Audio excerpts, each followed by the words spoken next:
This is the farmhouse where I grew up, where my father grew up, where my grandfather grew up, where my great-grandfather grew up. The main house was built in 1860. We got electricity in 1943 with the Rural Electrification Act. And now what I am doing is I'm removing the majority of the 1960 updates and reverting the era back to somewhere between 1920 and 1950. I'm going to show you each room in the order that I did them years ago. While I am no more of a carpenter or a designer than any member of my family has ever been, I'm doing it to suit me and my tastes.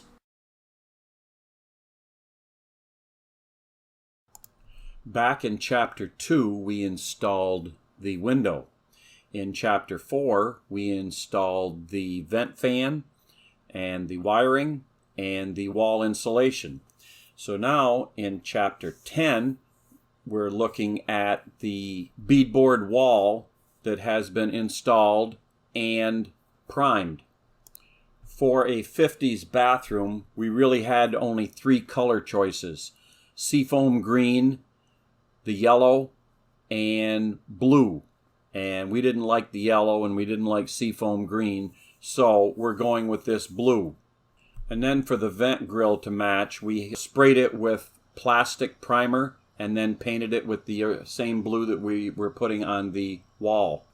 Next, turning the corner to the left, we've got the little short wall where we're going to install the medicine cabinet. And as you can see here, we have it all framed out. And then the cabinet was set into place and test fitted to make sure that we got the dimensions correctly. And then you just drop another piece of beadboard in, and then you router out the hole for the medicine cabinet.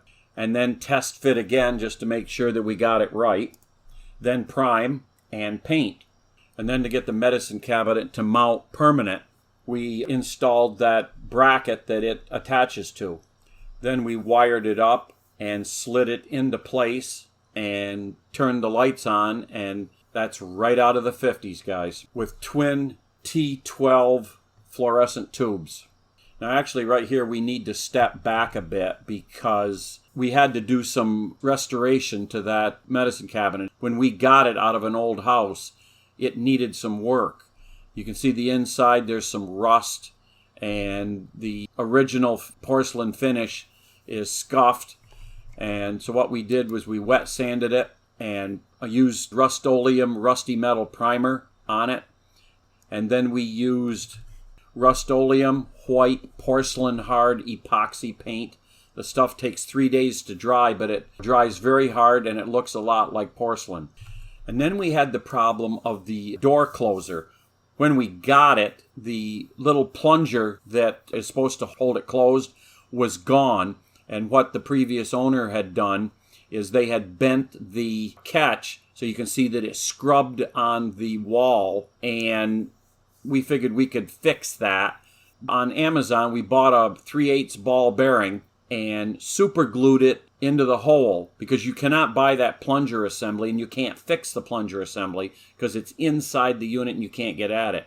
So by setting that in there, that gives a little bit of a bump for the catch to lock onto, and that is what closes our medicine cabinet door today. And that is how we installed the end wall and the medicine cabinet in our 1950s bathroom reno.